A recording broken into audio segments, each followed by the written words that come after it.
অ দুলাল দুলাল গৈছো এই মই কিবা বেলেগ কাম এটা লাগি আছিলো এইডাল ইয়াৰ পৰা আঁতৰাই দিবি অ এইডাল বুঢ়াই হলেও আমাৰ দৰে প্ৰডাক্টিভিটি নোহোৱা হ'ল ইয়াক ইয়াৰ পৰা আঁতৰাই দিবি হ'ব দিয়ক আপুনি চিন্তা কৰিব নালাগে কাইলৈ এডাল উঘলি ইয়াৰ ঠাইত এটা মই নতুন পুলি লগাই দিম যাওক যাওক আপুনি ভিতৰলৈকে যাওক বাকীখিনি মই দিম যাওক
দুলাল চাওঁ এফালে বহ ইয়াতে বহ মানে বহ একো নহয় বহ ল পেক এটা বনাই ল পেক এটা বনাই ল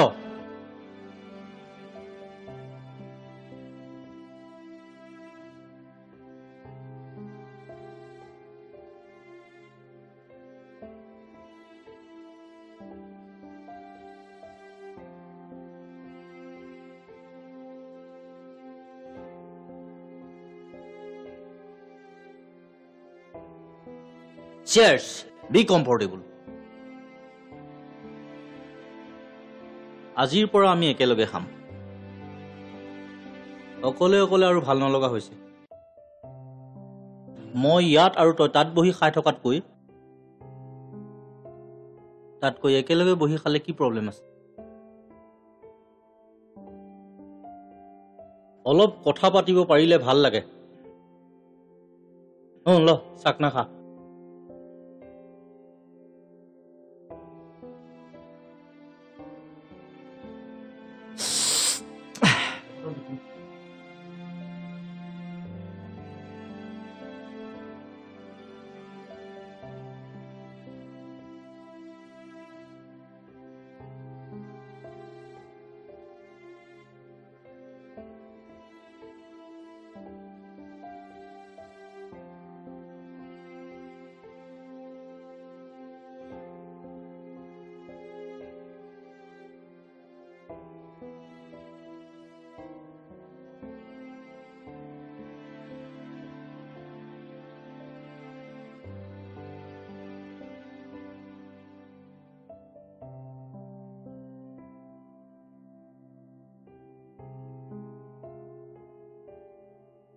ছাৰ আজি কেইদিনমানৰ পৰা মন কৰিছো আপুনি বৰ মন মাৰি থাকে কিবা নহয় কিবা চিন্তা কৰি থাকে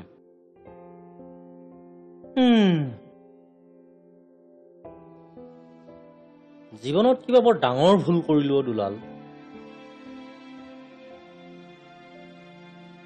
সিদিনা যে মই ডিষ্ট্ৰিক্ট লাইব্ৰেৰীলৈ গৈছিলো নাটক চাবৰ বাবে যেতিয়াৰ পৰাই মোক এটা কথাই হলে বিন্ধা দি পিন্ধি আছে নো ডাউট আয়োজকসকলে মোক অডিটৰিয়ামৰ ফাৰ্ষ্ট লাইনতে বহিব দিছে but it's okay no problem but doctor নীলপৱনে মঞ্চ মুকলি কৰিছিল বন্তি প্ৰজ্বলন কৰিছিল লেকচাৰ দিছে he was the chief guest of the show' do you know' at the peak time of my life I don't care that kind of man তেনেধৰণৰ মানুহক মই ভেলুৱে দিয়া নাছিলো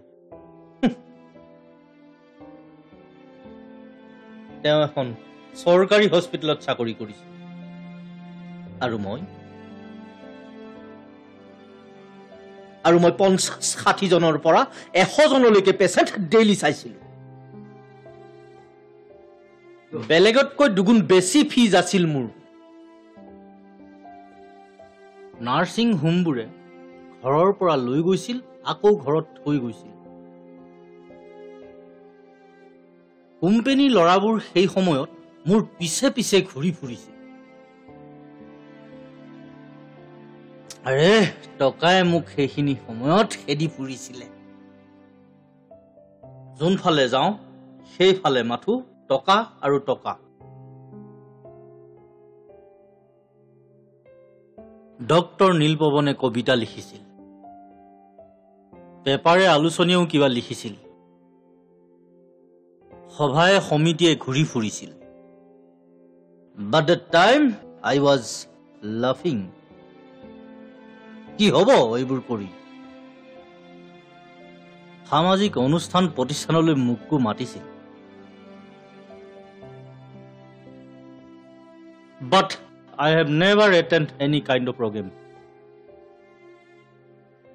কেতিয়াও কতো দান বৰঙণি দিয়া নাছিল কেৱল মাত্ৰ টকা উপাৰ্জন কৰাত ব্যস্ত আছিলো I have earned lots of money in my life কি নাই মোৰ ঘৰ মাটি ল'ৰা ছোৱালীক মই বিদেশত পঢ়ুৱাইছো কলৈকে যোৱা নাই মই I have visited almost all over the world তাকো কোম্পানীৰ খৰচত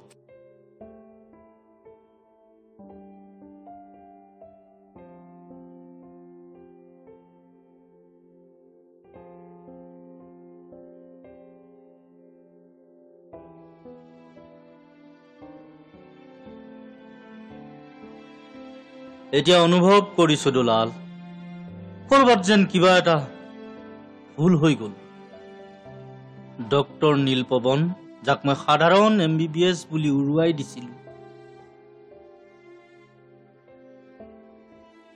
তেওঁকে আজি সকলোৱে বিচাৰে আদৰে আৰু মোলৈ চা মই MD DM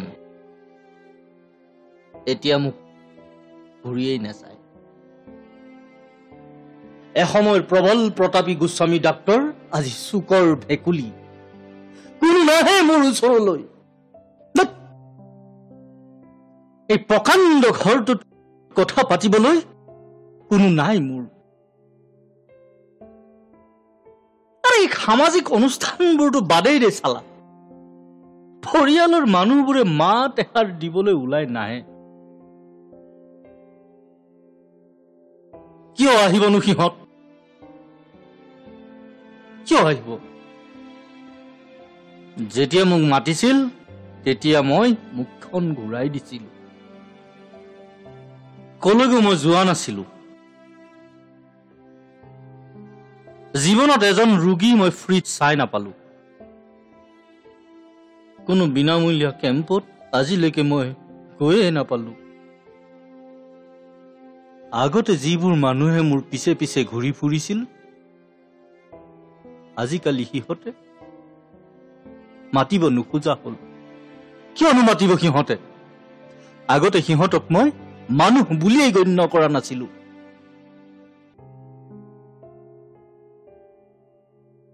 আৰু ল'ৰা ছোৱালী কেইটাকো মোৰ টকাৰ প্ৰয়োজন নোহোৱা হৈ আহিছে গতিকে সিহঁতকো আজিকালি মোৰ প্ৰয়োজন নোহোৱা হৈ আহিছে। দুলাল, লাহে লাহে অনুভৱ হৈছে জানো,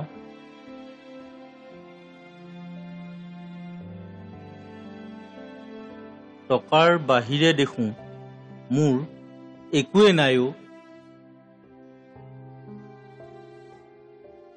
কিমান নিসংগ মই।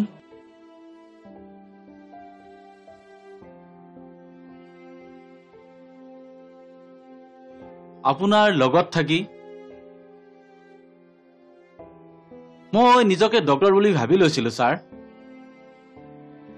মানুহক যে মই কি ব্যৱহাৰ কৰিছিলো, ব্যস্ততা দেখুৱাই গাঁৱৰ বিয়া সবাহ সকলো বাদ দি পেলাইছিলো। মায়ে যে কিমান মাতি থাকে ঘৰলৈ, কিন্তু 2 বছৰৰ পাছত মাত্ৰ এবাৰ মানহে মই ঘৰলৈ গৈছিলো।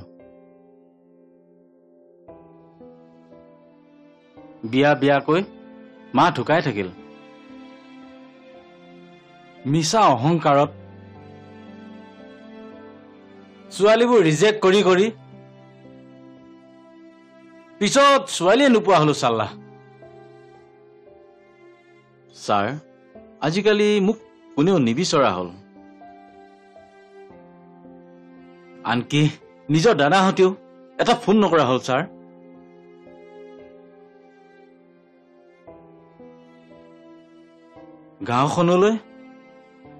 গাঁওখনলৈ বৰকৈ মনত পৰে ছাৰ।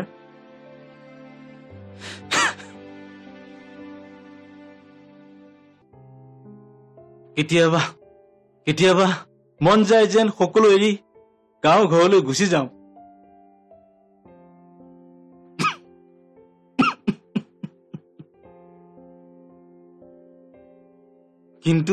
কিন্তু আপোনাক এৰি মইনো কেনেকৈ যাওঁ ছাৰ? সঁচাকৈ ময়ো জীৱনত বৰ ডাঙৰ ভুল কৰিলো ছাৰ।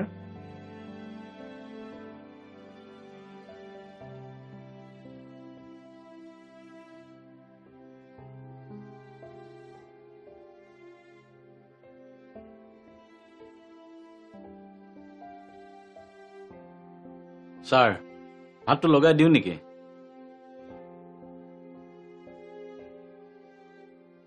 নালাগে দে, আজি একো নাখাওঁ।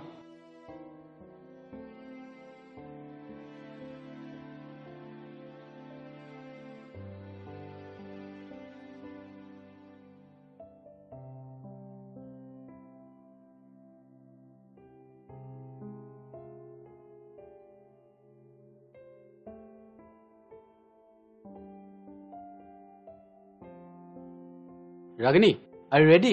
Yes, sir.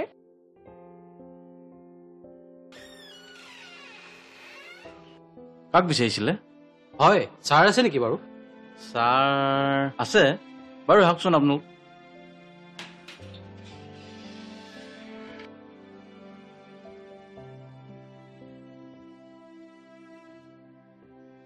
ঠিক আছে, আপোনালোকে বহকচোন ইয়াতে অলপ। ঠিক আছে, ছাৰক মাতি দিম বাৰু।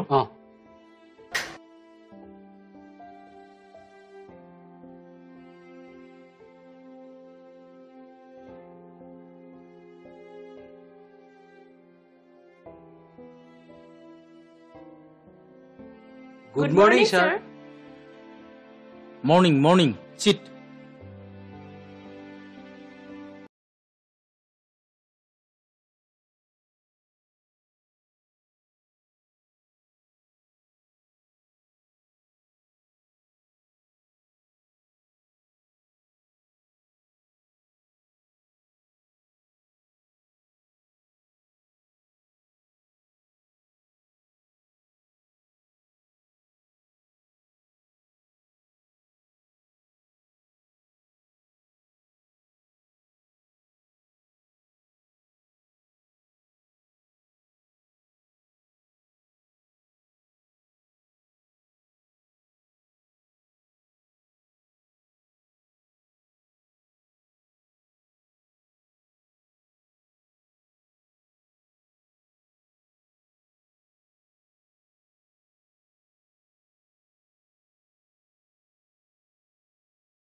অপৰচুনিটি আহিছে।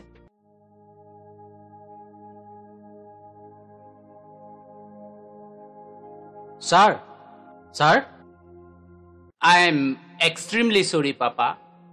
We are helpless. Please, Papa, forgive me. মই কেনেকৈ একেবাৰে ইয়ালৈ ঘূৰি আহোঁ কোৱাচোন? It's impossible. তেনে কৰিবলৈ হ'লে ইজাবেলে লাগিলে মোক ডিভোৰ্চ দিব, কিন্তু কেতিয়াও ইয়ালৈ একেবাৰে অহা কথাটো ভাবিব নোৱাৰে তাই। আৰু চোৱা পাপা, ইয়ালৈ আহি মই কৰিম কি? তাত মই যিটো জব কৰি আছো ইয়াততো তেনেকুৱা একো স্কোপেই নাই। আপোনাক যদি মই মোৰ লগত লৈ যাব পাৰিলো হৈ ভাল আছিল, কিন্তু ইয়াত আপুনি যিটো লোনলিনেছ ফিল কৰি আছে তাত সেইটো দুগুণ হ'ব পাপা। কি কৰি থাকিব ঘৰটোত অকলে অকলে? ইয়াত অন্তত দুলাল দাদাৰ লগত আছে। Sorry, Papa. Same with me, Papa. আমাৰ লগত ডেমিয়েনৰ বিধৱা মাক থাকে। মই আপোনাক আমাৰ লগত উলাওক বুলিও ক'ব নোৱাৰো। They are so open-minded. আপুনি তেওঁলোকৰ কালচাৰ গ্ৰহণ কৰিব নোৱাৰিব। মোৰ বিধৱা মাদাৰ-ইন-ল এতিয়াও বয়ফ্ৰেণ্ডৰ লগত পাৰ্টিলৈ যায়। মাক পুতেকে একেলগে বহি মদ খায়। যি মন যায় সেয়াই কৰে। আপুনি তাত এডজাষ্ট কৰিব নোৱাৰিব, পাপা। মই আপোনাক সদায় ফোন কৰিম। কিবা অসুবিধা হলে জনাব। গুচি আহিম লগে লগে। সৰি পাপা। পাপা, কালিলৈকে আমাৰ ফ্লাইট আছে। দিল্লীলৈকে ভণ্টি আৰু মই একেলগে যামগৈ। আমাক দুলাল দাদাই এয়াৰপৰ্টলৈকে আগবঢ়াই দিব। আপুনি মন মাৰি নাথাকিব পাপা। অলপ ওলাই যাবচোন, মনটো অলপ ভাল লাগিব। যোৱাবাৰ আহোঁতে ইমানবোৰ কাপোৰ দিলো, এতিয়াও সেইবোৰ তেনেকৈয়ে পৰি আছে। We are sorry, Papa. Please take care. God bless you, Papa. We will miss you, Papa. We will miss you, Papa. We will miss you.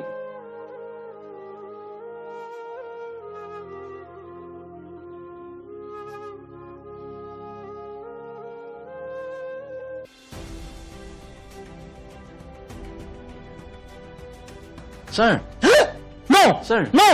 পানী গেলিছে। তোমালোক বহা দেই। কি হৈছে sir? Please please wait please.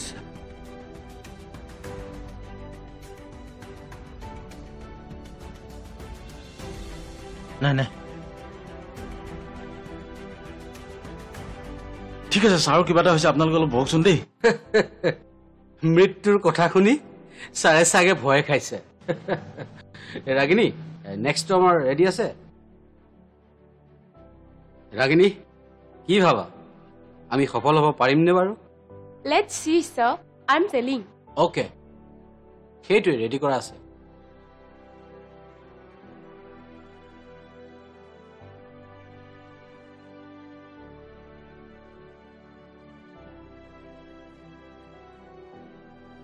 proceed. What is the last? ছাৰ, এইটো হৈছে আমাৰ আটাইতকৈ interesting and exciting product sir. It's call sir Mrityunjay. It's unlimited. ইয়াত ছাৰ আপুনি আনলিমিটেড সুবিধা উপভোগ কৰিব পাৰিব। ছাৰ, এই প্ৰডাক্টটোৰ বাবে আপুনি পে কৰিব লাগিব মাত্ৰ 25,000 টকা। আৰু 25,000 টকাতে আপুনি সকলোবোৰ সুবিধা আনলিমিটেড পাব। আৰু প্ৰথম প্ৰডাক্ট কেইটাৰ সুবিধাখিনিতো পাবই আপুনি। তাৰ লগতে ইয়াৰ এই প্ৰডাক্টটো লগ ইন হোৱাৰ পিছতে আপোনাৰ বিভিন্ন বিষয়ত আপুনি কথা পাতিবলৈ হওক বা অন্য বিভিন্ন কামত আমাৰ কোম্পানীৰ ফালৰ পৰা আপোনাক স্পেচিয়েলিষ্ট পাৰ্চন দিয়া হ'ব, আৰু যাৰ সৈতে আপুনি কথা পাতিব পাৰিব। ধৰি লওক ছাৰ, আপুনি গেমছ ভাল পায়, গেমছৰ ওপৰত স্পেচিয়েলিষ্ট পাৰ্চন আহিব। নাইবা আপুনি আৰ্ট ভাল পায়, আৰ্টৰ বিষয়ে কথা পাতিবলৈ মানুহ আহিব। বা পলিটিক্স হওক, যি বিষয়ৰ ওপৰতে আপুনি কথা পাতিব বিচাৰে সেই বিষয়েৰে স্পেচিয়েলিষ্ট পাৰ্চন আপোনাৰ ওচৰলৈ আহিব ছাৰ। ইভেন আপুনি ড্ৰিংকছ কৰিবলৈও যদি আপোনাক পাৰ্টনাৰ লাগে, তেনেহ'লে আমাৰ কোম্পানীয়ে তাৰো যোগাৰ ধৰিব। মুঠতে আপুনি যি সুবিধা বিচাৰে সকলোবোৰ সুবিধা প্ৰডাক্টটোৰ পৰা পাব। লগতে ছাৰ, আপোনাৰ মৃত্যুৰ লগে লগে বিভিন্ন নিউজ চেনেলত আপোনাৰ মৃত্যুৰ খবৰ প্ৰচাৰ কৰা হ'ব। ভাল ভাল মানুহৰ পৰা লেখা আনি এখন স্মৰণিকা প্ৰকাশ কৰা হ'ব ছাৰ।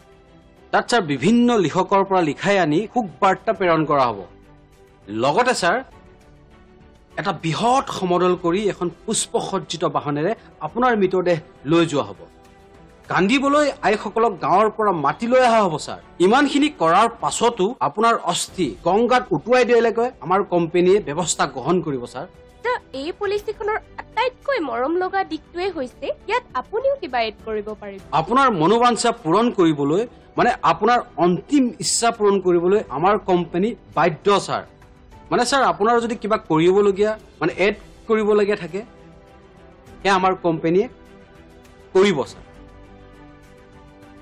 গতিকে আমি ভাবো ছাৰ আপুনি আমাৰ মৃত্যুঞ্জয় লগ ইন কৰক আপুনি যথেষ্ট লাভৱান হ'ব স্যাৰ কি ভাবে স্যাৰ। পেপাৰখিনি ৰেডি কৰো ছাৰ স্যাৰ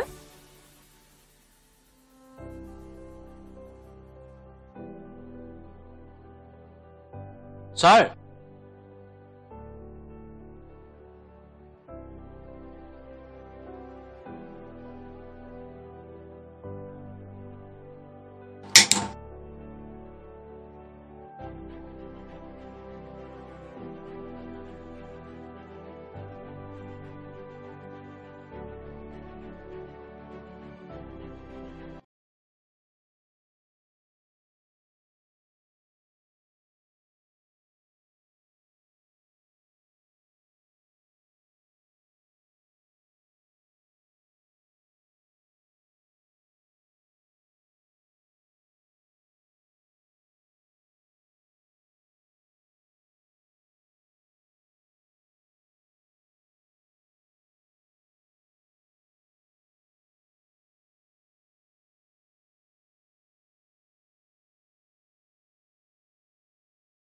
আছিল তোমালোকৰ প্ৰডাক্টটোৰ নাম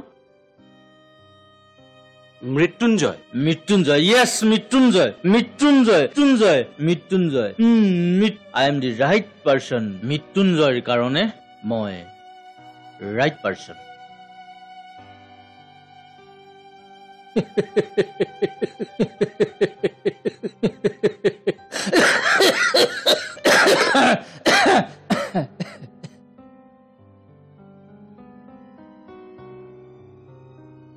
সোণৰ চিতা ৰূপৰ চাঙি চন্দন কাঠ হাতী ঘি পাৰিবা এইবোৰ যোগান ধৰিবলৈ